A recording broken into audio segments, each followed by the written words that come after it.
Hi, I'm Simon Lawson. This is Euroz Hartley's Finding the Front. Really looking forward to speaking to you shortly.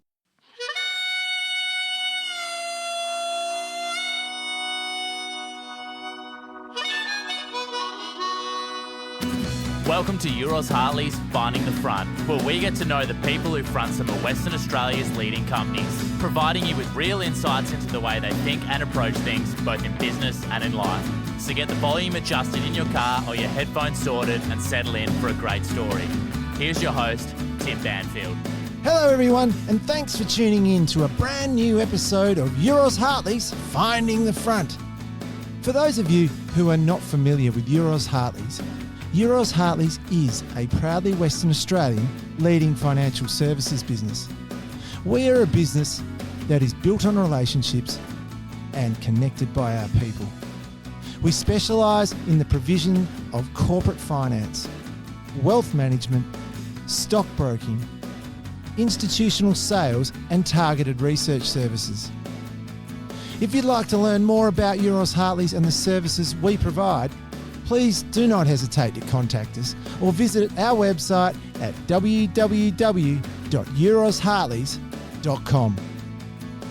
Well, on to the main event. Our special guest in this episode is Mr. Simon Lawson, the Managing Director of Spartan Resources, stock code SPR. Simon was born in the South Island of New Zealand, has a Masters of Science majoring in Geology, and has carved out a career in the mining and resources industry of Western Australia. Household names like Jubilee Mines, Silver Lake and Northern Star form the fabric of the person and leader Simon is today. This is a story told from the heart and provides some valuable insights and takeaways into a journey driven by passion and love for what he does. So, without further ado, it gives me an enormous pleasure to introduce to Euroz Hartley's Finding the Front, the Managing Director of Spartan Resources and all-round good bloke, Mr. Simon Lawson. Simon, and welcome to Euroz Hartley's Finding the Front. It's so good that you could take some time out of your busy schedule with Spartan Resources, and I know you have been extremely busy. And I mean, I must say, you're a real supporter and are hugely enthusiastic about the mining industry. And you've experienced some good times and some challenging times within this industry. And it is a real pleasure to have you on the show to hear your views and your background and your story. So thanks a lot for joining us. No worries. Thank you very much for having me. Good on you. So as is traditional with Finding the Front, Simon, we understand the success you've experienced in your career, but a lot of our listeners are really interested in how you got there and the background journey to that. And I couldn't help but notice when I was doing my research that you were actually born and bred growing up in the South Island, New Zealand. That's right, yeah, in wine country, Marlborough. Marlborough, where all the good Sauvignon Blanc comes from. Yeah. What an experience. It was, I spent a lot of time in cherry pickers as a baby, just admiring the view. Yeah. It was, the start of a love affair with the natural environment. Tell me about growing up in New Zealand. In those days, where did you go to school and what did your mum and dad do? Well, both my parents are artists. So that was, I've obviously departed quite significantly into a scientific background, but both my parents are potters. Is that right? Yeah, so they made ceramics. And as a child, we basically followed the work, and my dad would get jobs on orchards to supplement the pottery income, which was thin at the best of times. So, I had a really interesting childhood growing up in Nelson. It's a really cool place. If anyone's ever been there, it's very much that natural New Zealand, green rolling hills and beautiful agriculture and horticulture that it's known for. So you mentioned that your dad moved spots to generate an income for the family. Did that mean you travelled a fair bit within, I mean, you mentioned Nelson, but did you went to a few primary schools growing up? Yeah, that's right. So when I was 4, we actually moved from Nelson to Australia, to Western Australia. So I spent a good part of my early childhood primary school sort of years in Nannup, Fremantle and Cottesloe. Is that right? Yeah. And what drew them your folks to come over? Again, pottery. Pottery, yep. Yeah, there was a pottery studio in Nannup, obviously being quite an arty sort of Yep. place, and also a little bit sort of counterculture, which was what my parents were into. Fairly sort of hippie lifestyle as a young kid. So it was a pretty interesting experience for me, getting dragged around, being exposed to all that art. I think it probably the only thing that I really took from that was a love for clay, which is obviously a type of rock. Yeah. So you haven't taken on the pottery? No, I am horrifically bad at pottery. Yeah. Look, I couldn't help but notice, but when you were growing up, that you did come over to WA, but you ended up going back to New Zealand. Yeah, so, that's right. so in terms of your education, you did go through a number of primary schools. That's right. Yeah. So 11 primary schools before I was 11. Gosh, Yeah. how did you find that? It taught me resilience. I bet. Yeah, and sort of how to be adaptable. I'm not naturally a social sort of person, so Yep. it taught me how to communicate with people and bond with people and relate with people quite quickly. How was it, New Zealand or Perth? What was more fun growing up? Look, for different reasons. I love the beaches of Perth. Like, I spent a lot of time at Fremantle just wandering up and down the beach collecting cuttlefish, selling it to the local artists because they would use it for jewellery. Yeah. And I must admit, from an early age, I did have quite an entrepreneurial spirit because I did hear that I could get cuttlefish from the beach and it would be sort of 5 cents a pop with the artists on the beach. So I would literally walk for kilometres to get hundreds of these cuttlefish and blow these artists away with just, bringing all this cuttlefish back to them. Yep. And in the end, they actually told me that, there wasn't any money left to actually. They had enough. Yeah, they had enough. So I blew my own market up. But I also got in trouble at Cottesloe Primary School for bringing marbles to school and selling them to kids for their lunch money. So I always had a bit of a spirit to generate income through different sources. Yeah. Something I learned early on. What an adventure. You also mentioned that you love the water or the beach. You did a lot of surfing? Yeah. Yeah, the beach has always been a big part of my life, and it is now my kids as well. So I've always had an affinity with the ocean, surfed since I could get in the water, always been a fan of water sports. So I paddleboard more often than surf these days. Yeah. It keeps me out of the water where the sharks are. Yeah. It's one of the things about WA that's an unfortunate reality. There seems to be a lot more sharks that are more interested in people here than there are in New Zealand. So I go back to New Zealand fairly regularly and went back just over Christmas and took my kids, and it's just a different feeling. It's obviously a lot colder, but a lot less awareness of the sharks. Yeah, sure. Yeah. But it is what it is. The ocean is their environment. It's always been part of it. Yep. So you actually did your secondary schooling in New Zealand? Kerry High School. Kerry High School. Yeah, in the Bay of Islands. So it's something like 130 islands right near the coast. It's a sailing paradise, game fishing paradise. It's very much a hippie sort of agriculture, horticulture sort of area again, which is what drew my parents there originally. And Yes. I ended up just growing up there because there was just no people. Like, it's very much a tourist town, very much like Bustleton where I live now. Yeah. That urban-rural mix was a really cool place to grow up. You got to ride farm bikes and go surfing, and you could take the old man's boat out and go surfing behind it in the bay and go sailing or crabbing and scalloping. There was no screen time back then. It was all outdoor, jumping off everything and, going as hard as you possibly could. So did you spend much time on your education? Did you, or you got distracted? No, or? I must admit, and I'll put this out in public, I had to do year 11 twice because my attendance was not enough to see me pass, and that was quite frustrating for some of my teachers who wrote in pretty much every one of my reports, and I'm starting to see it come through in my sons, that it would be good if I applied myself a bit more because I obviously have the potential. It's just the application that was the issue. Yeah. So I'd spend more time at the beach than I would in the class. With school, though, I mean, tell us, was there an element in school that developed a want to do something particular? Did you know what you wanted to do when you were leaving school, or did you have any ambitions? Yeah, look, I had an ambition to earn money.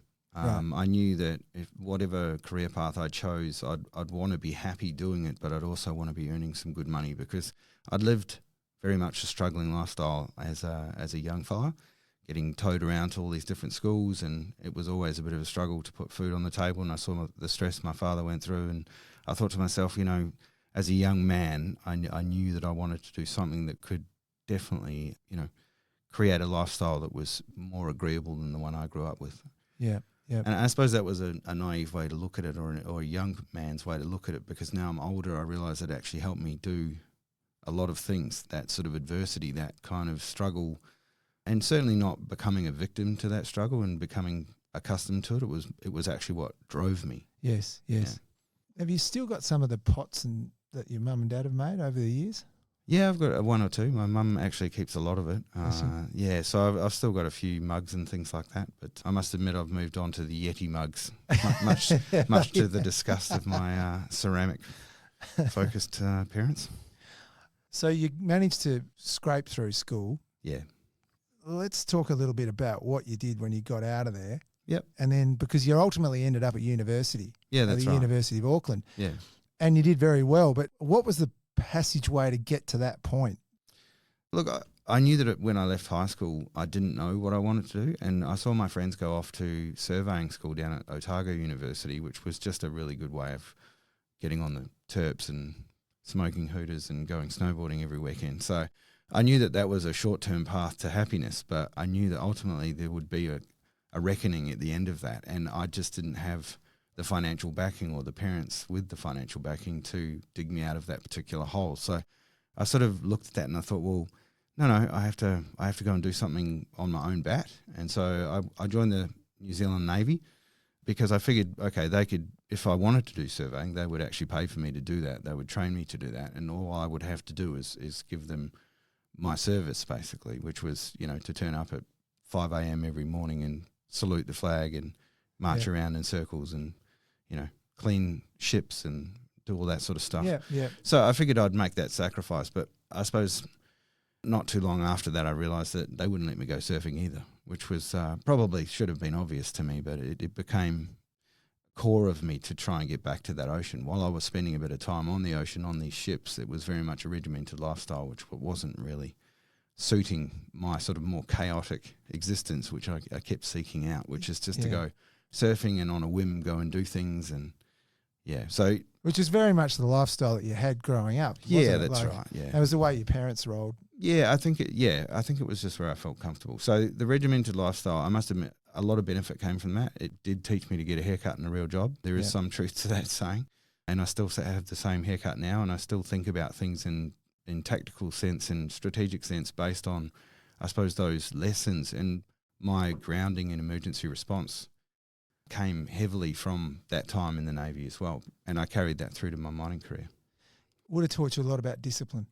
Yeah, it certainly did. And the surfing aspect, I was thinking about this when we were, when I was thinking about coming on the podcast and talking about the impact surfing had on my life in terms of emergency management, being a surfer and being faced with, potential life-threatening situations all the time, and actually purposely putting yourself in those situations sometimes, or finding yourself there. Yeah. The ability to deal with that and manage it, and to remain calm under, sometimes you don't even realise how dangerous the situation you might be in. Yep. And how close to death you might come. Yeah. But as a young fella, it was just all a challenge, You wanted to drop in on bigger waves than your mates, and you wanted to, pull those big cutbacks like Kelly Slater. And to me, that was just, it was a lifestyle, but I didn't sort of realise exactly how much impact it had on my life and how to respond to situations further on in life as well. Yeah. And I feel like surfers maybe sometimes don't even realise that they have that capability, because you are faced with some of those situations sometimes, which can be really heavy, right? Yeah,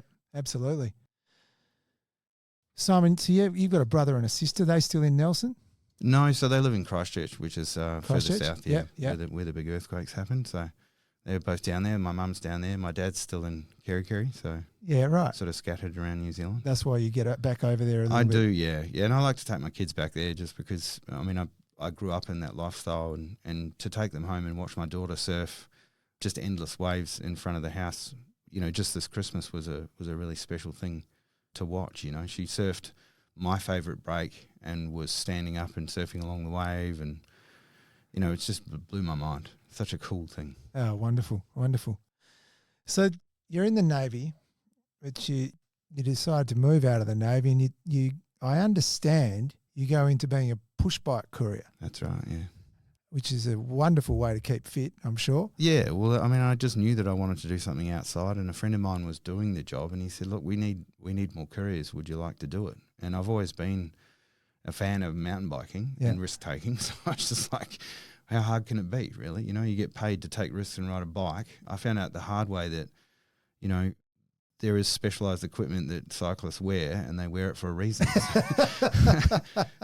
So yeah, no, it was a really cool experience, and I did it for 3.5 years, and it actually helped to, again, I suppose, form that mindset of achievement. Right, when someone tells you you can't get a parcel from one side of town to the other, and if you can, you get $90 for doing it, and you can do hundreds of those parcels. That incentive is huge. Bit like getting the cuttlefish off the beach. Correct. Yeah, Show me what is it? Show me the outcome, and I'll show you the motivation. You know, it really is. It's an incentive based thing, and I suppose again I've carried that kind of thing through to the way I run businesses now. And I suppose where I'm leading to is that ultimately you end up as a mountain guide. Yeah, that's from right. From there as well. So. Yeah. You know, we've gone from the Navy to being a push bike courier to a mountain guide, and you were a mountain guide for something like 5 years. Yeah, a little bit. Sort of in between mountain biking, I would go to the mountain and work on the mountains, the snow mountains ski mountains down in the South Island and in the North Island, and then work as a mountain guide taking kids across the Tongariro crossing, which is it's a volcano. So you take kids from one side of the crossing to the other, and I did it as a kid when I was 11. I went on a school camp, and it just made this huge impact on me. And so when I was able to actually do that as a job and take kids across the mountain and just see what happens to an 11, 12-year-old when their mind just realises they are capable of climbing a volcano, and that terrain is tough, but they can succeed and achieve things despite whatever adversity they might have had in their life to that point. It's just such a cool thing to watch. So rewarding. Yeah, that's right. And I just got such a buzz from it. But at the same time, the underlying fact is you can't make a lot of money doing it. So again, back to my original my career needed to generate significant revenue, because I do like nice cars and I like nice things. So, so that wasn't going to get it. So it wasn't going to get there, yeah. But I think from what I can gather, this pathway or journey so far is that you've left school and you've tried a few things, but the mountain guiding part really led you to almost a love or an interest, a yearning to learn more about geology. 100%. I stood next to a volcanic vent on Tongariro, which is the mountain we were walking across, and the sound that was coming out of that vent, I won't ever forget. The fact that this energy can come from inside the earth and not stop, not change, not falter. Where is that energy coming from? Like, to me, the landform was enough to make me curious, but then that energy coming out of the earth was just something unreal. You know, how did it sound? Just out of interest. Just like a jet engine. Really? Like literally like a jet engine. Yeah. And the crystals of the minerals that were forming around the vent were just, you know, there was sulfur and all these different types of minerals. And I just remember thinking, why is that? Yeah. I want to know why that is. And then can I make a career out of the fact that I want to know the answer? Yeah. And it turns out you can. But I suppose I had to start that love affair with geology first. I went to university, made the decision, worked part-time as a push bike courier, and unfortunately still ate the amount of fuel that I needed to work full-time as a push bike courier, so I put on the kilos pretty quickly. Yeah. But my love of rocks and geology was just fueled. I knew that I'd found exactly what I wanted to do. Which you're very lucky. Yeah, I think I am very lucky, because I think that's what a lot of people strive to do, is to find a job they love to do. Yep. They get up every day and they actually want to go to work. And, you know, the curiosity of science is awesome, but I suppose applying it to the natural environment, why do hills exist? Why do volcanoes exist? Why does the ocean do what it does? You know, all those things that I'd watched surfing and taking for granted, the physics of surfing a wave and how that applies to, you know, the flow of fluid coming out of geothermal springs. And, you know, I was just fascinated by all those different concepts. So university was a really good place for me. Again, the regimented style probably didn't suit me, but the curiosity and the science and being able to qualify to do that as a job was just amazing. blew my mind. You came out of there with a master's, didn't you? I did, yeah. Yeah. That was a struggle. Well, I must admit I wasn't but born I mean, for that just shows you how far you'd come from year 11, where you'd done it twice, to coming out of your university degree with a master's in science. Yeah, yeah. Yeah, no, that's right. And I must admit, probably didn't sort of realise exactly where I'd gotten myself to. I must admit I didn't blow the master's board out of the water with my mark, but, you know, at the same time, I did the work and it was enjoyable. And you majored in geology, which is what you loved. Majored in geology and got a master's degree. My thought process there was that, you know, everyone was leaving and it was hard, right? Because I had people ringing me saying, I came to Australia with my bachelor's degree and I'm not even doing geology. I'm driving a truck in the iron ore mines. I'm getting paid 110 grand. Yeah. And I'm like, I'm on zero income. Yeah. I'm on a student loan doing this master's degree and doing some part-time couriering every so often. But it was tough to actually do that extra 2 years on the basis that, okay, maybe I'll stand out a bit more from the crowd because I've done a master's rather than just a bachelor's. Yes. But, you know, I suppose maybe, again, that was another naive decision in a way, because literally in that time space, 2005, 2006, there was just no one working in the mines. They needed people. They would have taken you if you literally looked interested. Yep.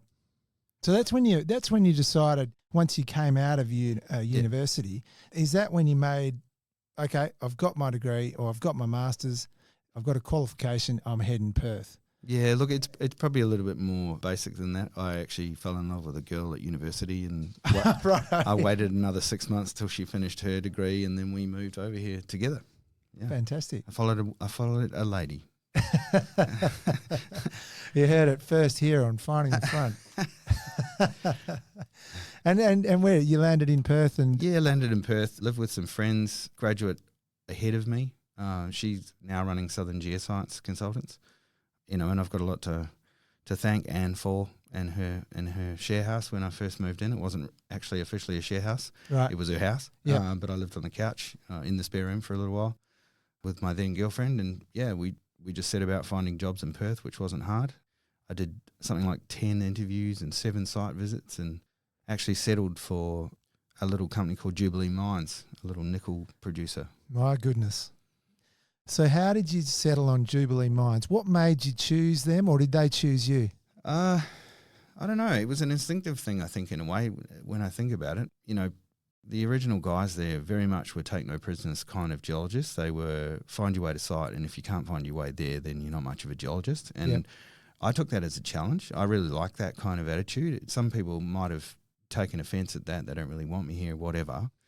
But I just looked at that and I thought, wow, that's cool. And you get to site and everyone's running around. No one's interested in you being there except to say, well, okay, you're maybe the new guy, so you can take over from me when I'm absolutely exhausted. Yep.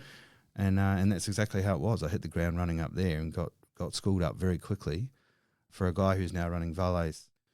It depends on what business they're in now, but I think it's a more iron ore focus that he's in now. But, you know, a very, very capable geologist who didn't have a lot of time to teach me, but it was great because we just ran super hard and we had a super lean team.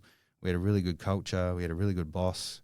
You know, Peter Langworthy, he's still he's a big name in the exploration game, was our main geology manager there. Yes. Well, general manager of geology or general manager of exploration, whatever you call it. And he had a massive influence on my mindset. It was very much take no prisoners and get the job done. Yep. You know, you went down the hole, you logged the core, you gave the jumbo instructions, you came up, you had to empty the core yard every day. Everything was, quite regimented in that way, but it was cool because it was goal setting again, right? So Yeah. it was basically, I get paid. I came over here and I remember him, saying to me, mate, I can only pay you 70 grand.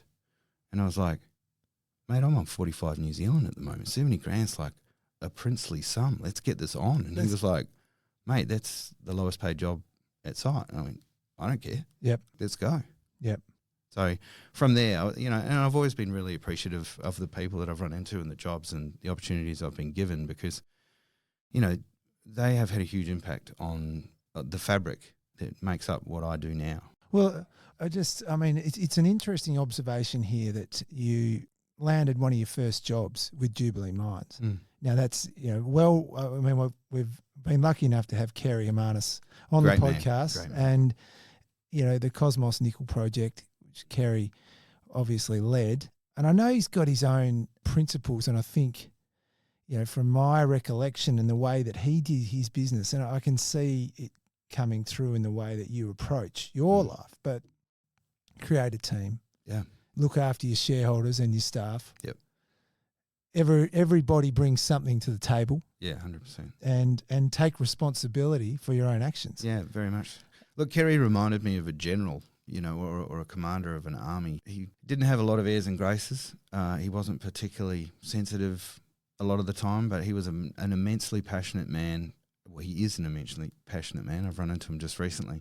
And I really, it resonated with me that he would come down to the ground floor. He would come to site and throw these amazing parties and engage with the staff and learn your names. And he remembered everyone's name. Like, it was just crazy how he would remember these names of just hundreds of people. And he would give us, like a retention policy was $1,000 worth of shares and 1,000 options every 6 months just for turning up to work. And I remember thinking, that's super cool, right? Like, how grateful am I that not only can I get paid a lot more than I could earn in New Zealand as a professional geologist with a master's degree, and 45 is a good wicket to be on with a master's degree in New Zealand, and to come here and get paid 70 Australian. Yes. I felt like I was a millionaire. You know? Yeah. And to work for Kerry, who was just such a sort of personable guy, but he ran it very much like an army, and we had some really cool people. They've all come out of that business and gone on to lead their own companies and their own divisions and have their own reputations, and it's amazing that team was just the right team for me to walk into and be influenced by. Did you feel lucky in that respect? Yeah, I suppose so. Or you create your own luck. You do create your own luck. I've always worked on the principle, and a lot of people say to me, "Oh, you've been lucky. Every single job you've had's been amazing," and blah blah blah. I'm like, well, not really, because you kind of look at all the variables and you go, well, nickel was doing really well at the time. It was the highest grade nickel mine in Australia. We were putting 15% nickel on the ROM pad. We were mining, 6 by 5x5 ore drives of pure pentlandite. This was an unbelievable nickel mine. Yeah. Like, you'll never see that again. It's a really rare occurrence. And I remember talking to a couple of miners at the time, and they said, mate, I've worked in nickel my whole career and I've never seen this kind of stuff before. So, wow. You'd put it on the ROM pad and it would be oxidizing and welding itself back together, and we'd get call-outs on night shift saying, bloody ROM pad's on fire. And I'm like, I don't know about you guys, but none of that stuff actually is flammable. But it's just the steam coming off this pure nickel sulfide that was just oxidizing and welding itself back together on the ROM pad. We'd have to blow it up to actually put it in the crusher. It was such a cool ore body to mine and such a cool team to be part of. And we never had enough people, but we always got the job done. And then we got approached by Xstrata, and there was this huge bidding war between Xstrata and BHP. And as staff, you start off with maybe 20, 30 grand's worth of options and shares as a junior, my first job in Australia, and I'm watching this bidding price just going from, $2.40 to $5 to $7 to 18. And I'm thinking, $18? And then Xstrata came in, and I think it was, last and final $24. And I remember just thinking, that 20, 30 grand's worth of options and stuff, I'm going to be able to buy a house with that. And Kerry gave us that opportunity. Yeah. Because that was all manifested by this amazing ore body and the way that he marketed it, and then the desire for that nickel commodity by these two majors who were prepared to go head-to-head on it. And the value in the creation and then the benefit that gave all the shareholders and staff, that had a huge impact on me. Oh, thanks for sharing, Simon. This is just, for those that are listening, the body language on Simon is just huge, and it's quite riveting. It's well documented that Jubilee Mines got taken out by Xstrata for $3.1 billion in 2007. Fantastic result. And it's good to hear your experience of that particular transaction. Yeah. And a shout out to Kerry Hermanis if you're listening, Kerry. He's obviously, being a Greek, he's obviously quite keen on the new company name as well. So clearly you learned a lot from that. You ended up spending some time with Xstrata with the takeover? That's right. About a year. But, I think there was a few too many general managers for me on the other side. So I started putting my feelers out to see what else was going on, and nickel was starting to come off and the GFC had hit pretty hard by that stage. Yeah. Gold was starting to rip, and it was something that had always interested me. And one of the junior geos that I'd worked with at Cosmos Nickel up at the site before the Xstrata takeover had moved to Silver Lake at Daisy Milano, which was their sort of first acquisition out of the Perilia divestment. Yes. And he said, why don't you come out here? Like, you may have to move to Kalgoorlie, but why not? Everyone's got to earn their stripes in this geology game, so move the family out here. And by that stage, I had one on the way. Well, I was just going to pause there and say 2006-07 was a pretty special time other than Jubilee. I mean, actually, what a period of time it was, really. Yeah. Because you've met your partner, Narelle, in that right. period, and you've gone on to have two, unreal kids, Ethan and India. Yep. So your life's moving pretty quick. Yeah, at this point. very fast. Yeah. We bought a house in Dianella, sort of blue chip suburb, surrounded by some old Italian families, and it was actually a really cool place to live, but probably a little bit too bustly for me. So I always had a yearning to live closer to the beach, and I'd always had one eye looking to the beach. So what do? I move the family to Kalgoorlie, which my wife actually spent a good amount of her childhood growing up in Kambalda, and she swore she'd never marry a geo and never move back to Kalgoorlie. So lucky me, she actually agreed to do that. To come. Yeah. Well, that was another learning curve in your life. You're a senior mine geologist with Silver Lake for a period of time. Yep. And look, that was a huge thing, because I mean, that was the start of my love affair with gold and the structural nature of gold and chasing and hunting gold. And like I realised when I walked into my first geology class that was where I was meant to be. When I walked into that gold mine and I saw that rabbit warren of structures heading off in different directions and air-leg miners going off to work and working the face with their machine and doing some really hard physical labour, I knew that that's where I wanted to be, because I loved that environment.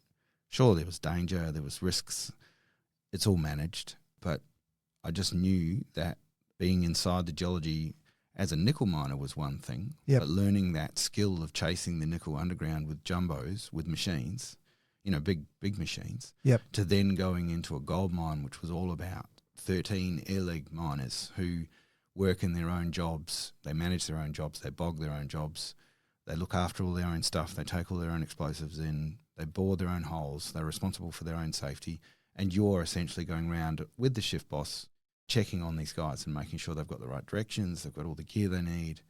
It was such a cool thing. So, I mean, this is that accountable or taking responsibility for your own actions was really ingrained in the way you were thinking at this point, right? Yep. And this is where I gathered that you started to get the power of team. Yeah, 100%. And how that operated. And one of the things I've sort of observed from this period was part of the research I was doing is you coined the term out-of-the-box thinking in this team, where they would be faced with a challenge and they would be able to overcome it, provide a solution. Some people would say it was disruptive. There's been various labels applied to the way you approach challenges, but, just have a crack. And that's always been my philosophy. And again, sort of being naive, I didn't really grasp the power of team until I was with Northern Star in my next job at Paulson's. But it was because I almost broke myself mentally, because I was just working super hard to try and achieve, and goal setting was about being the best,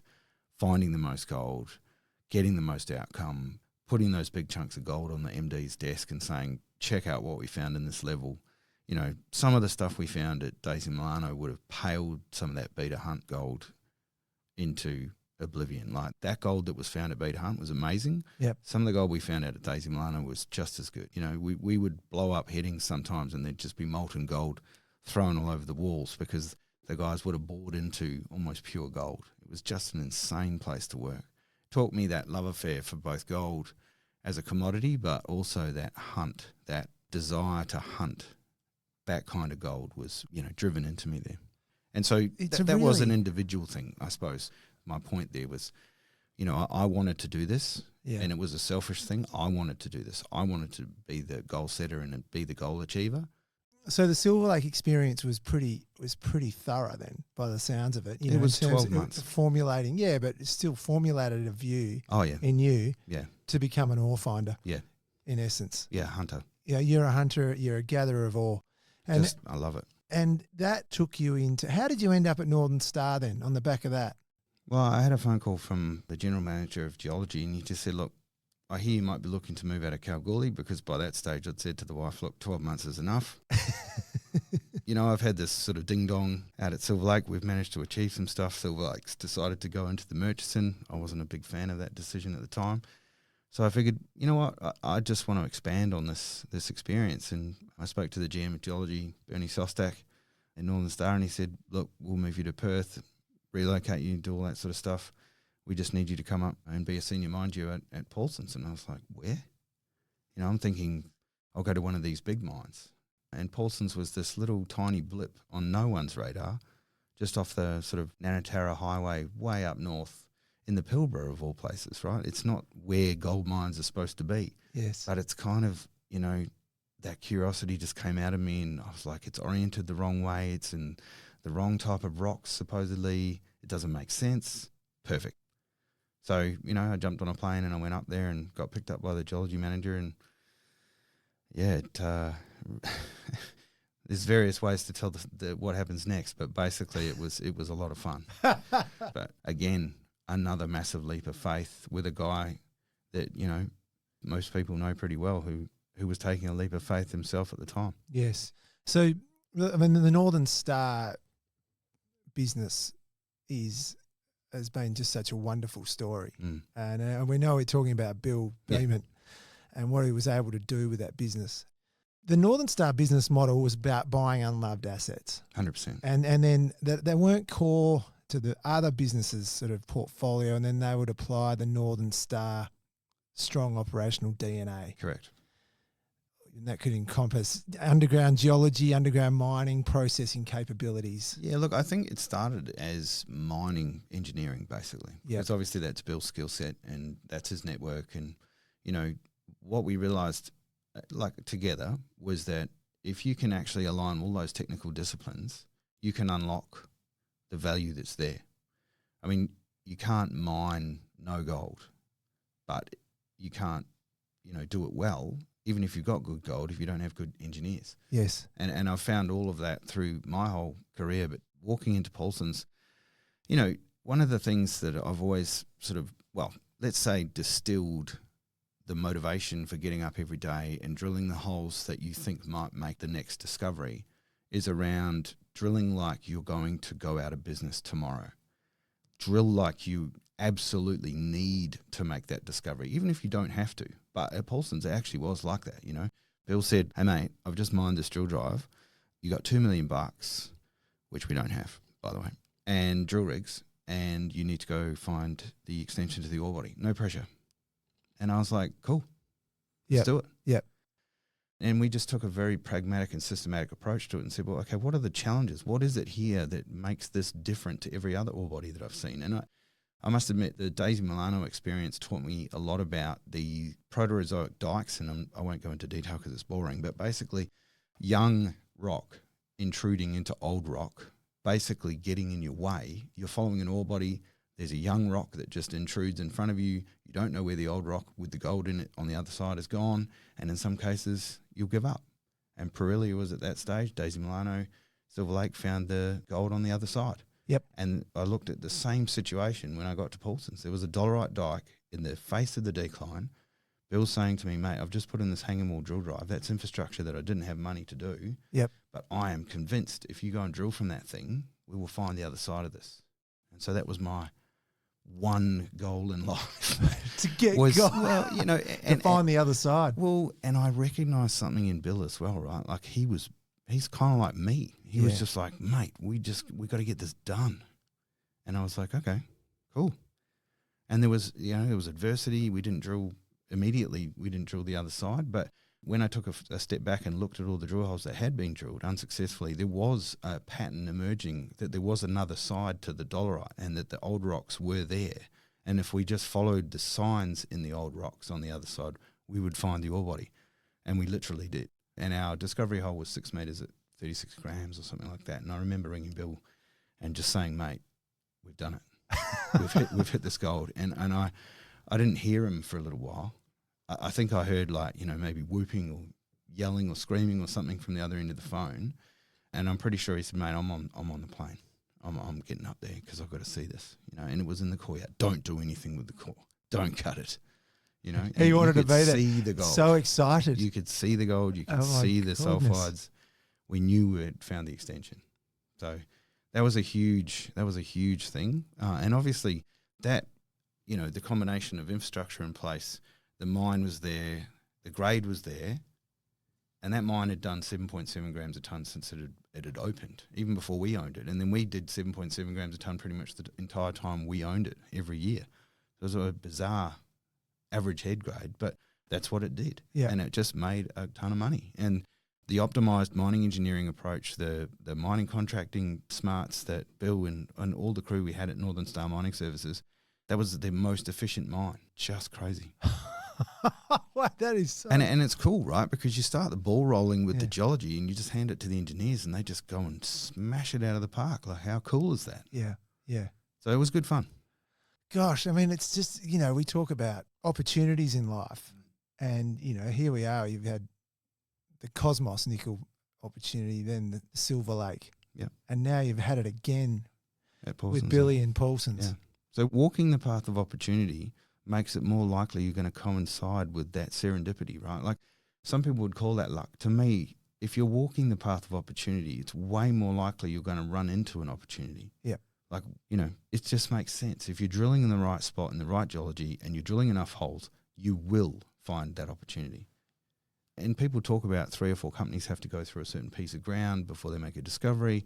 That used to be the old meme. To me, that's just statistics. Yep. You're just talking about 3 or 4 people failing to find what you need to just find in an accelerated and more dense way to make those statistics work in your favour. And I must admit that's exactly what we did. Well, just recently. We'll get to that. So you started out, let's just go through this. You started out as senior mine geologist, and that's right. The Paulson's gold mine, and that is that's a fantastic story. And then went on to geology manager. That's right. And then principal mine geologist. That's right. So that's where I learned the lesson that I don't know everything, because I literally was trying to do everything in that mine. Right. I felt like I had to do it all. I had to achieve this stuff. And I brought in some really good people, and I realised I could actually relax a little bit and let someone else have some control. Yes. It was something that I had to learn and unlearn, because as a young man growing up, everything was my responsibility. Everything I was accountable for. And it wasn't easy to let that go. And my current COO, when he listens to this, will know exactly what I'm talking about, because he was my general manager at the time, and he watched me break on the anvil that I had built for myself, which was to achieve more than anyone else had, and done 24-hour shifts and blown myself up mentally. And he would literally drive me to the airport himself because he wouldn't let me drive. He just said, mate, you need to get off site. Yep. You need to go home to your family. You need to reconnect. And it taught me a lot, but we can get to that next. But Paulson's was a huge journey, but I just knew if I could put that effort in and put those rocks in front of those engineers, they would smash it out of the park. We had the best process manager at that site, and he would get every ounce of gold out of that place. And it just springboarded everything that happened from that point. It allowed Bill to go and look at any asset that he wanted to. It opened all those doors because he had built this from nothing, and the gold price was ripping. This mine was producing huge cash flow. Barrick was starting to sell off their assets. Newmont was starting to sell off their assets, and it was like the perfect storm, and it's kind of similar to what it is now, and I'd love to emulate that. But, it was such a cool time to be walking around shopping for gold mines, and Bill had a ball, Yeah.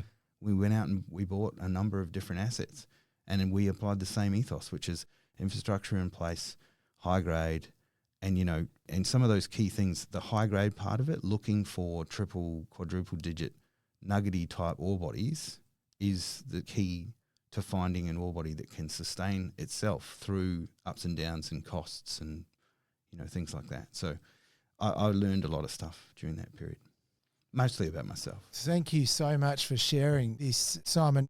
And a shout out to Bill Beeman, and obviously been on the show. I listened with intent to that one, yeah, for sure. But just to be able to capture some of that insight, you go on and you see some of the the guys that were a part of that with you, Simon, you know, that have gone on to do other things. And it's a very amazing sort of, you could call it a club, you know, the Northern Star upbringing and where they've gone. It was a family, and like all families, we didn't all get along all the time, but, you know, it was a family of very high achievers. And when you have someone like Bill who is enigmatic and is a bit of a demigod, you know, we all looked up to him and we all wanted to be like Bill.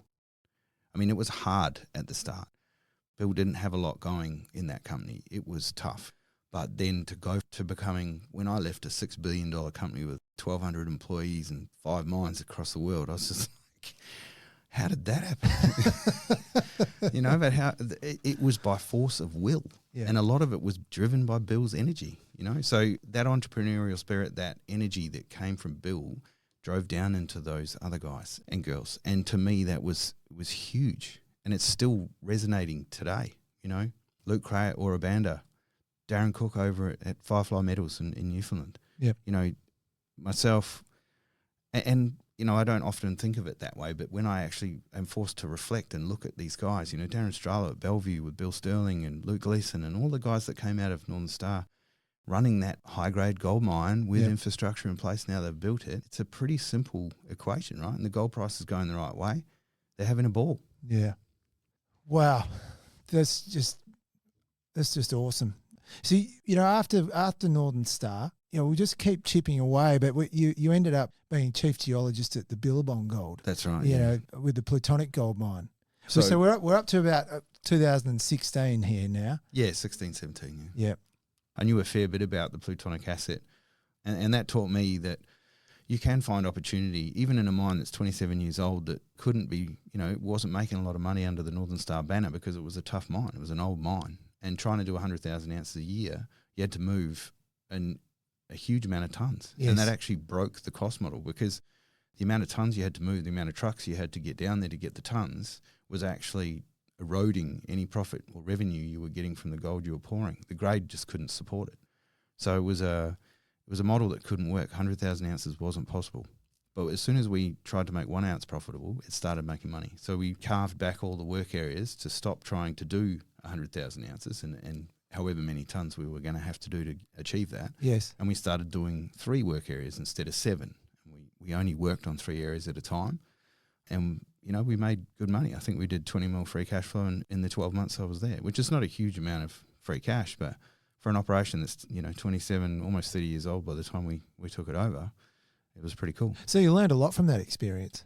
Yeah, smell of an oily rag, you know, outside my comfort zone. But after 12 months, I'd made a deal with management and it didn't eventuate.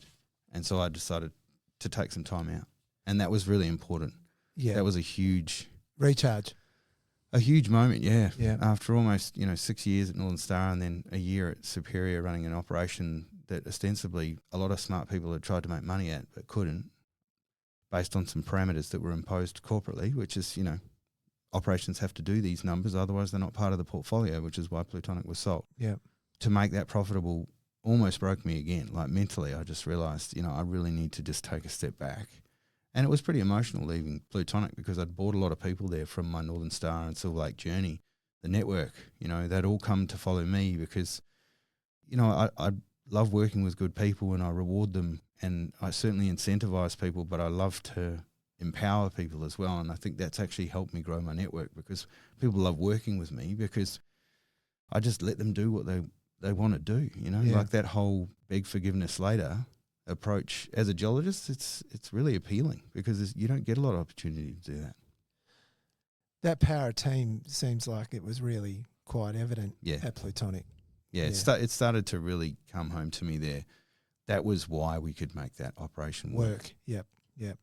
It's interesting when you look back on the journey so far and you look at your time, Cosmos and Silver Lake, Northern Star and then Plutonic. You know, there's a lot that you can take away. When you look at you've mentioned a couple of guys that have had pretty big influences on you, being Peter, Kerry, Bill.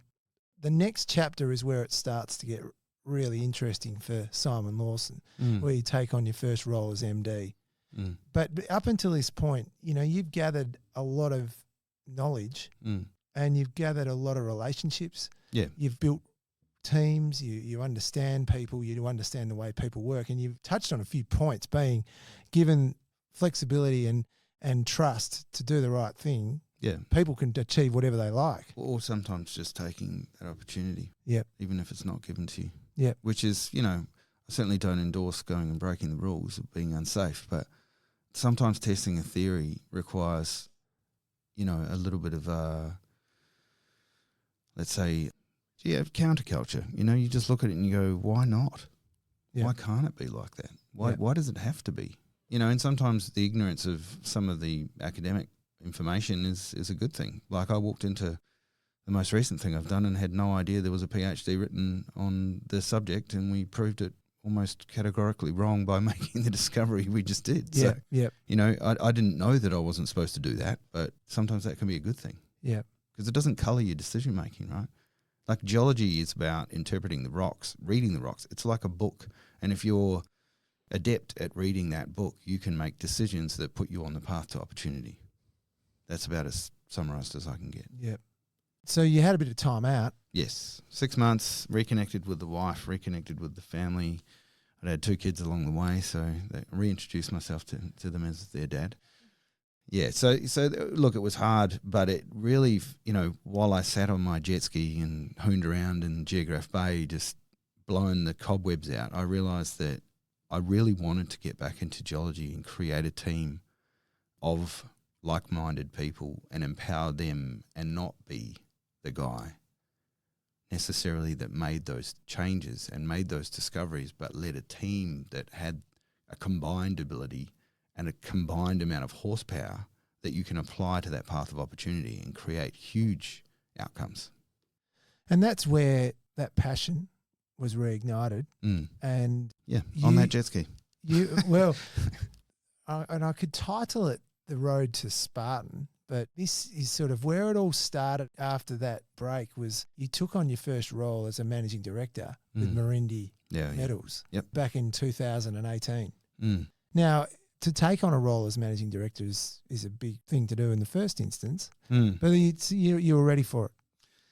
No, I certainly wasn't. I went to Rolly Pennock, a stalwart of the recruitment industry who put Bill Beeman into the role at Northern Star, and I said to Rolly, I want to be an exploration manager. I want to go and do some exploration stuff. I want to be someone's 2IC. And we sat and talked for half an hour, and he said, no, you want to be an MD. Right. And I said, no, seriously, I don't. And he goes, no, the way that you speak, the way that you inspire me sitting on the outside of a desk, and I'm a recruiter, I've heard it a million times, you want to sit in the seat. You have to sit in that seat. Now, I don't know if it was coloured by the fact that he had a lot of roles going for MDs and not many for exploration managers, but like it or not, I went around and interviewed for a few roles as MD, and then eventually, took the role with Marindi. And that was a ASX listed junior exploration company in Correct. essence. With a portfolio. Yeah. And a word that I'm not particularly fond of. But, I had to learn quickly on my feet, yeah. And Bill gave me some advice walking in the front door. He said, mate, you don't want to be an MD. I said, well, and I thought he was talking about me personally. He said, no, mate, it's a long road. It's hard. Yep. And you don't know where the sniper's bullets are coming from sometimes. So just, be careful. Yep. And I really appreciated that, right? Like originally I thought, damn it, he's just telling me I can't do it. But it wasn't that. He was like, just be careful. Yeah. And it's because he had to learn some stuff the hard way too. Yeah. And not just professionally. So it was really good advice. You went on and you took the role and obviously took on the challenges, and Marindi became Firefly. Yep. Which was interesting. And that had a portfolio in Yalgoo, the Yalgoo Gold Project. Yeah, look, there's a little bit to it, and I'll run through it quickly. When I walked in, it was lithium focused. Dabbled with the lithium thing, don't really understand lithium. Lithium's chemistry. I'm down in Forestania running around trying to find pegmatites. Learned pretty quickly that pegmatites are everywhere. Not all of them have lithium. Some of them have a little bit of lithium. A lot of them have a little bit of lithium, but not much of it is economic. Yep. And, it's all about volume and scale, and they are quite, sort of rare to find an accumulation of large-scale pegmatite with good lithium grades that don't have a lot of deleterious elements or a lot of other wall rock in them, and Earl Grey was one of them. The Pilgangoora Swarm is obviously another major one that's Pilbara Minerals has been built on. But, to me, I needed to address what had been put in front of me, which was a portfolio of assets that shareholders had put money in to support. And so I honoured that. Yes. And for 12 months, I broke that entire portfolio and ended up with probably 300 grand left in the bank. Right. And I got to that point and I rang my co-sec and I said, how does insolvency work? Like, what do I do there? Like, great job, first gig as an MD and I'm pretty much going to have to put the company into VA or something like that, So, and then a moment happened where a guy who I still deal with now and then walked into the office in jeans and T-shirt and he said, mate, you're a gold geo. I said, yeah. And he goes, I'll give you $2.5 million to recap the company.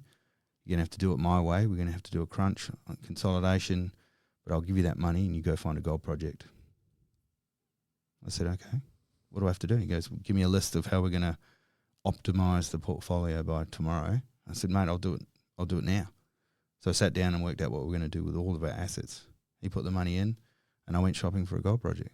And Yalgoo was the one. And that's how Yalgoo came on. Correct. Right. Yeah. And shopping for a gold project, did you have your ideas on where you were going to find that Yalgoo anyway? No, look, what I wanted to do was emulate what we had done at Northern Star, which is fine. A gold project with high grade and infrastructure in place already, but my budget wasn't really that big, right? So, and junior explorer and not really had blooded myself and didn't have the reputation of Bill. No one knew who I was, mate. I was like, the principal geo of Northern Star, but who cares, right? Yeah. No one was going to back that financially. There was no funds that knew who I was. So I went looking for a project through my connections. I went to Canada. I went to all kinds of different places. And I found a little gold mine in Canada, and then COVID hit.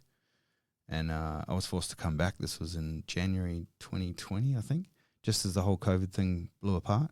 And I was coming back through Dallas, and everyone was wearing masks and hand sanitizer, and I'd just been in regional Canada, so I had no idea what was going on. And I ran into Bill in the Dallas Qantas lounge. By chance? Yeah, and he had a mask and some hand sanitizer, and he goes, mate, I've got some spares, put this on. And I was like, what the hell is going on? And he said, this massive pandemic. And so I retreated back to Australia, and we all kind of went into a bit of stasis. But a friend of mine who I still deal with a lot, a really good guy who's a project generator, he came to me and he said, I've got this project. I've showed it to you a couple of times. Once was at Northern Star, but it was a bit too small. I've tidied up the ownership. I think it's a really good project. You should have a look. And I looked at it and I went, it's got a surface deposit, 140,000 ounces or so. It's close to 3 other mid-cap gold producers. And I thought, what's the harm in picking up something like this? It's got a lot of potential to grow. I can get rigs on the ground. I've got good connections with drillers. So that's what we did. We got stuck in. We got the Yalgoo Gold Project, picked that up for $3 million in scrip, brought on a bunch of really cool shareholders who are still shareholders of mine today, and will still back anything I want to do, because basically we turned that into a $51 million transaction 11 months later. Well, for the listener, Firefly then went on to merge with Gascoyne. That's right, yeah. Through a scheme of arrangement. Yep. And I must admit there was some strategy behind that too, just looking at it and thinking, well, who's under pressure for tonnes and grade? Who needs ounces in this region? And I was looking at Westgold and Gascoyne and Silver Lake. I knew they're all there. And if I could make a surface prospect that was diggable from surface, that had pretty good chemistry, in terms of free milling gold, whatever, no major problems, get the mining lease all sorted out, drill it out to grade control spacing, not at all like an exploration guy. I was thinking about this like a mine geologist. So I drilled it out to 10 by 10 spacing. People thought I was mad, but what I was trying to do was appeal to the mines in the area. I'm doing the de-risking for you. Yes. And Gascoyne was in a position where they needed that dirt really badly. So they then engaged us in a scheme of arrangement. Westgold decided to try and upset that arrangement, and, we ended up successfully merging. Which you went on to become managing director of Gascoyne. Now, that in itself presented some a learning curve, yeah, 100%. To say the least. And it's clear through that period of time you had to make some hard decisions. Yeah. Look, I suppose the first thing I learned was about shareholder activism, right? Because the shareholders of Gascoyne, while they mostly were quite, I suppose, positive towards the Westgold counterbid, realised pretty swiftly that the scheme that we'd signed, or that Gascoyne board had signed, was bulletproof and that we were going to merge. And when I finally made it to the other side, my intention was to be a non-exec director, and they said, no, you don't get off that easily. We need you to be the MD. Right. So that was a hard decision to make personally. Take that role on. Because I thought, well, this is going to be difficult. This company is struggling. It's a low-grade deposit. It's very high strip ratio. They've got all kinds of problems. COVID was still hanging around. We had all the mandates in place, all that stuff. Everyone remembers what it was like. It was a tough operational environment. Yes. And to take that on, I was just like, wow, this is going to be tough. But again, have a crack, why not? And you did. Yeah. So it was well documented, but you had to shut down the operations. You're losing money. Yeah. Look, the first conversation was with the geology team. I just said, look, guys, I know the boss is not here anymore. I've essentially replaced him. The shareholders wanted me to do that. I don't expect you to understand that, but understand the shareholders own this company and they asked me to do this job. I don't need you to like me. I just need you to understand that I will give you the opportunity that you are looking for. If you want to drill holes to go and find gold to change the outcome of this company and you're interested in being part of the vehicle going forward, then I will give you every opportunity. So I want to sit down with this group of geologists who know far more about this asset than I do. I know nothing. I literally threw myself at the feet of the people at that asset and said, I know nothing, you know everything, but I have the access to the money. If you want the money to go and drill what you want, we just put it on a whiteboard and we knock them off one by one. Yep. And the first thing they put on the board was we want to follow up 8 metres at 3.9 grams a tonne from 24 metres down, literally 140 metres a long strike from the main pit, under the haul road. And I remember thinking, no, there's no way, right? There's no way. And someone said, oh, no, it's transported. I said, what does that mean? Oh, there's channel gold here. It's been alluvial. It's been moved around. It's not real. It's just smoke. And I was like, okay, but what happens if we drill a hole and we're right? Oh, okay, yeah, I get it. I'm like, it's 24 metres down. We could use the blast hole rig that's doing the blast hole drilling in the pit. Let's get it up the ramp. So we got it up the ramp. We drilled follow-up holes. We knew that it wasn't transported. We could see intact stratigraphy. We knew we'd made a discovery of a long strike extension to the main ore body. And while that, we knew that there would be grade in it. We didn't know that it would be world-changing at the time. We just knew that it would be cheaper, faster and shallower than what we were currently mining. So that was a good outcome. But then that sort of density statistical play came in, and I just said, we've already found an extension. We're going to carpet bomb this area. You guys design the holes. I want 50 by 50 spacing across this whole area. And if we fail and all we find is 100,000 ounces of open pit material, that's all we find. And so we just went to work. And I had all that team. On that though, Simon, this is after you'd had to go through an essential restructure. This was leading up to it, was it? Yeah, so I came in November 21 and the operation was struggling at that stage. Yeah. And by early January, we had a good handle on the fact we'd made a discovery. And that was what you were just talking about there. Correct. So and that's we where called the team, that Gilby's North. Yes, got it. And that was where I empowered the team that was on site. But what happened next got real crazy because I got a phone call from the geology manager and he said, mate, we've hit 54 metres at 6.5 grams a tonne. And I said, no, you haven't. He goes, yeah, we have. I said, turn the rig around. He goes, what? I said, turn the rig around. Put it 90 degrees to what you've just hit because you're drilling the extension to the ore body. I reckon you've drilled down a structure because that is not Gilby's. That is not the stratigraphic system that we've been drilling and you've been mining and we've been struggling with. This is not Gilby's. So he turned the rig around. We drilled 59 metres at 12.5 grams a tonne at 90 degrees.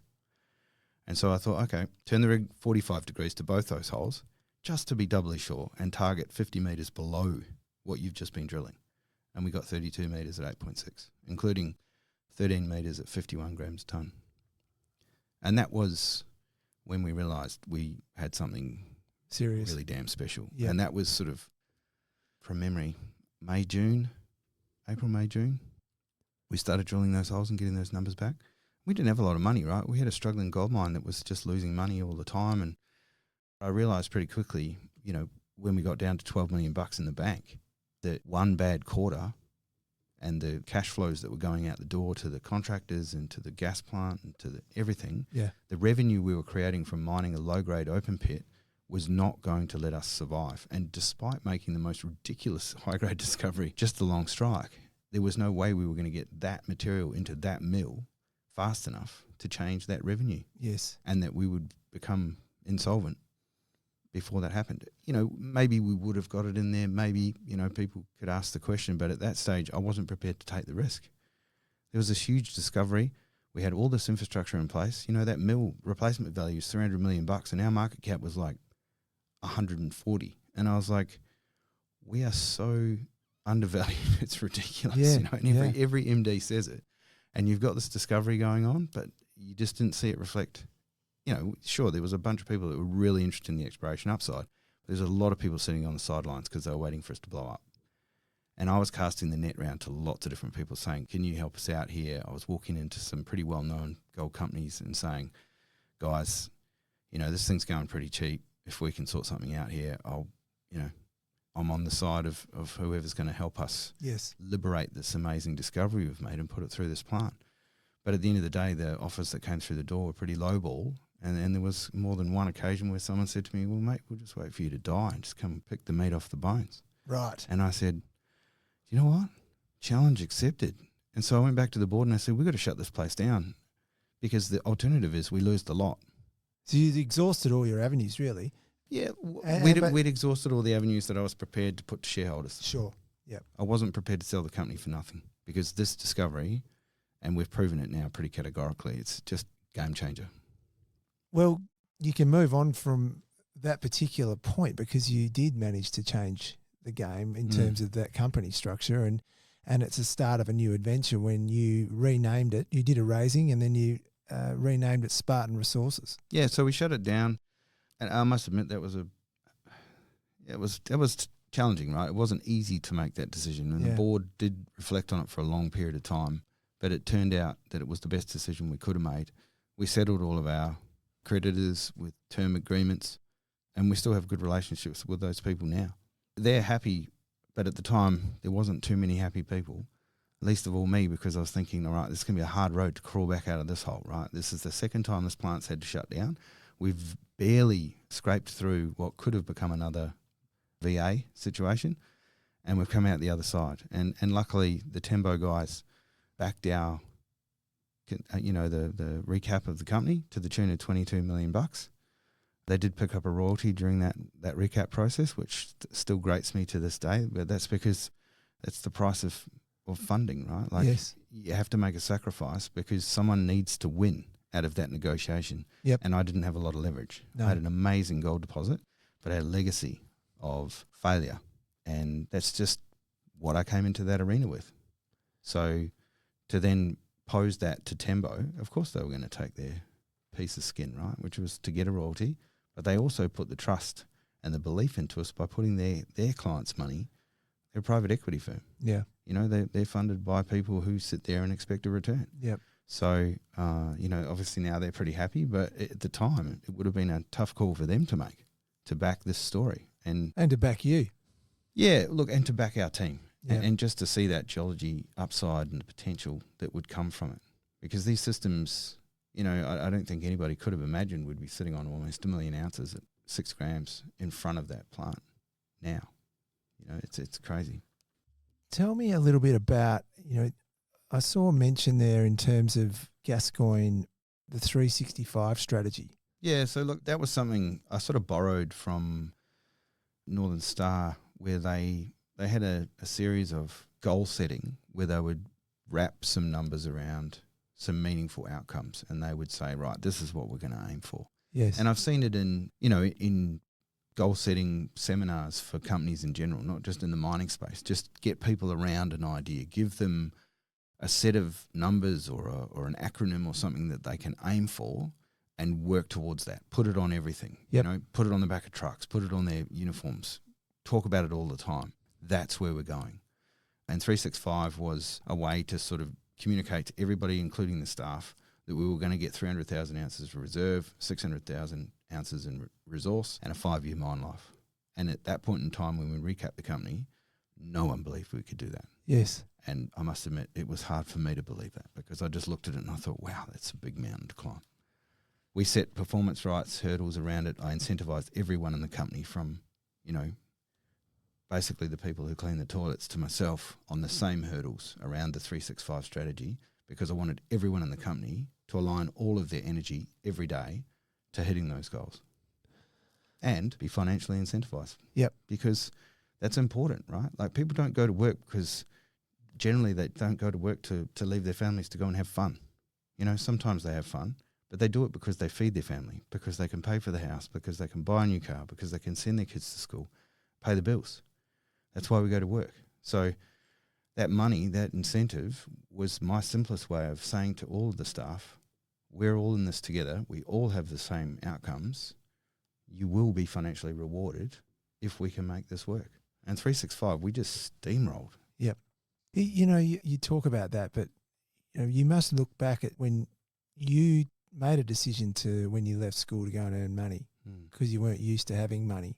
You didn't grow up with money. No, that's right. You went away, you got your first opportunity with Jubilee, and they rewarded you for opportunity to turn up to work, get paid for work, but you also got some bonuses that enabled you to come out the other side with a house, in essence.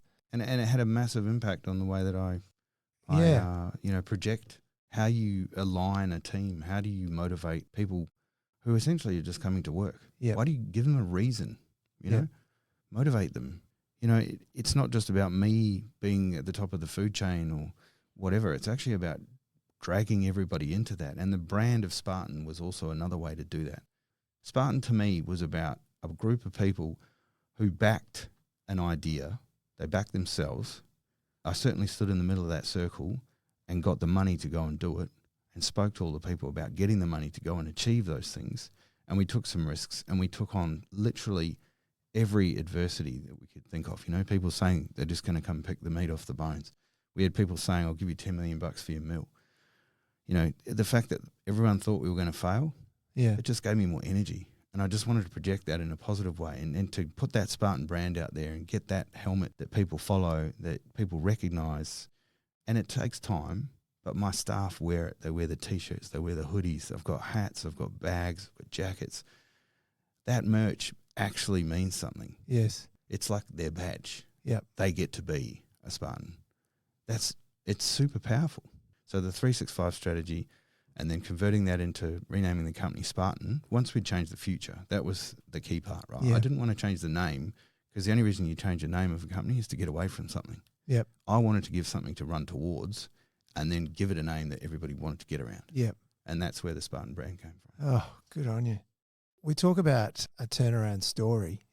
You did that raising at 10 cents. Yeah, that was painful. We're now well, Spartan Resources is now around 60 cents. Yeah. With a market cap of around 650 million. Yeah, that's right. So you've clearly been able to align your team. Yeah. You've been able to make the discoveries. I mean, we come back to that being a geologist, but also a geologist capable of finding ore. And that hunt. That hunt. Yeah, and to empower those people, right? Like, I didn't find it. The guys knew that there was something they needed to follow up. All I did was provide the support and the motivation, and then wrap that sort of whole ownership around it so that everyone's in the tent. Everyone's heading in the same direction. Everyone's now thinking, how do we find more Never Nevers? How do we make more of these things? Pepper came from, let's test in between what we know and what we know in between. We don't know what's there. Let's put a hole in it, because why not? Just doing a bit of research, I noticed one of the comments made around your strategy was the strategy's growth and the plan is to drill. Yeah. So, well, I mean, Bill was famous for saying, value is driven by the drill bit. Yeah. And it's so true. Yeah. I mean, that was true, and maybe didn't realise it at the time, but, Jubilee Mines, the value that was driven in that $3.1 billion takeover was by the drill bit. Yep. Northern Star driving that market cap up to be able to acquire those other assets and get the funding to take on those other, incredible assets that formed that $6 billion company when I left, was about the value of the drill bit.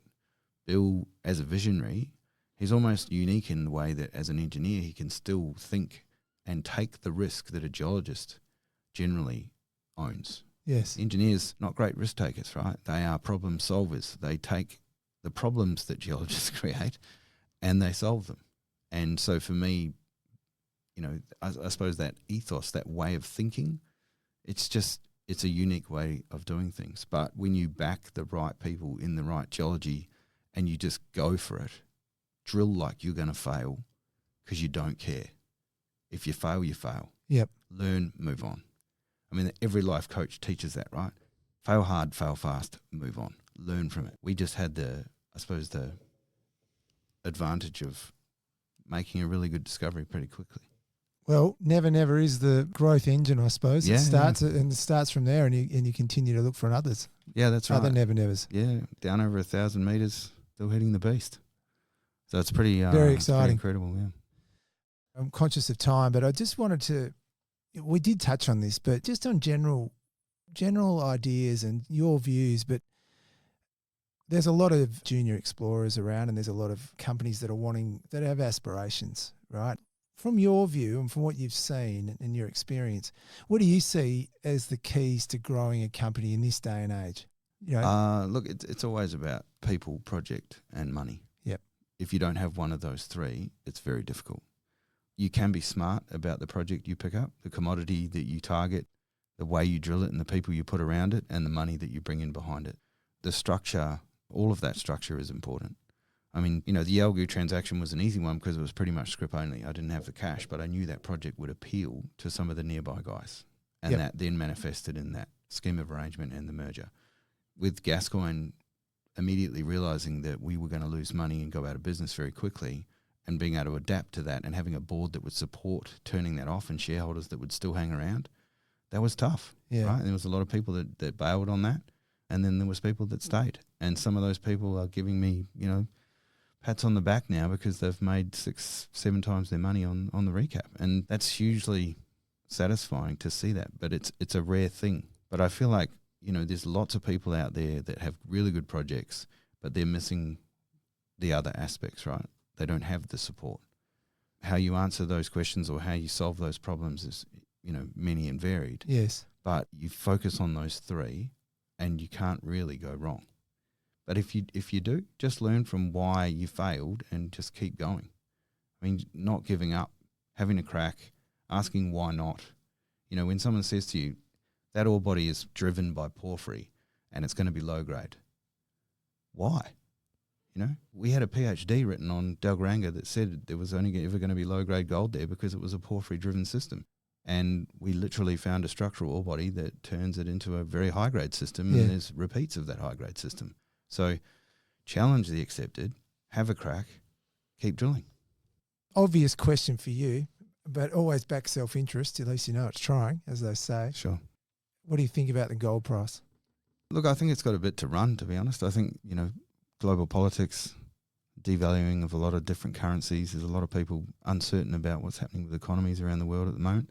I think the gold price is reflecting people's uneasiness, and they're moving to gold as an underpinning to different currencies and a safe haven, if you like.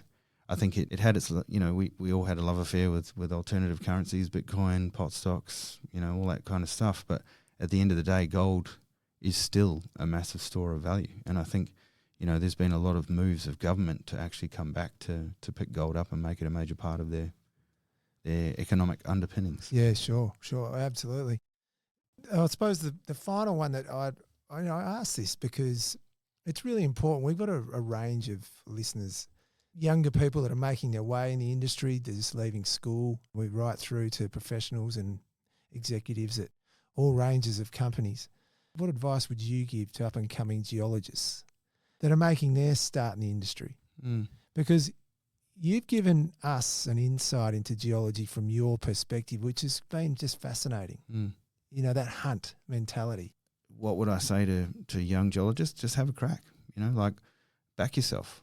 Probably try to work more as a team than I did initially. I was more of an individual and made myself a target, but at the same time, that was my path. And you got to find your own path. I think as a geologist, you love what you do.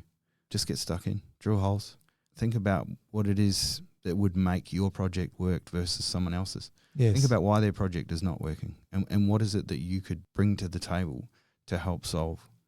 Because to me, we put the gold or the commodity in front of the engineers, and the engineers solve the problem of how to get it out. But you got to find it first. And there's smart ways to do that. It's not just about drilling holes. You can explore through the market. You can explore through project generators. There's opportunity in everything. Great answer. Well, look, Simon, we do need to sort of wrap it up. But there's a few observations I've come away from this conversation. It's just been a ripper, absolute ripper. You've got a passion. I go back to, that mountain guiding, which we touched on right at the start, but your love of the volcanic landscape, what caused it to be what it is, and how, and clearly once you work that out, it developed an absolute passion for absolutely. something, right? And it's clear now, after all these years, you know your craft, and you really do. Oh, look, I've become a specialist. I just love hunting, and now I've found this passion for empowering teams. Yeah. To hunt. Other observations, you're fiercely loyal to your team. Yeah, 100%. And I think the passion about the mining industry, the people in it, and the projects all comes through. And you're clearly on a project that you're very passionate about at the moment. Oh, massively, yeah. Yeah, So- it's a really good one. So, and you touch on team, but you're a team player. And look, all these characteristics have just come through to be a fantastic story. And I really do, on behalf of Euros Hartleys, want to say thanks for taking the time out to share it with us. People will take a lot away from this, and there's a lot of insights. So I appreciate you taking the time to join us. So all the best for Spartan Resources, going forward. Exciting, and we'll watch with interest. So thanks again, Simon. No worries, Tim. Thank you very much. Cheers, mate. Cheers.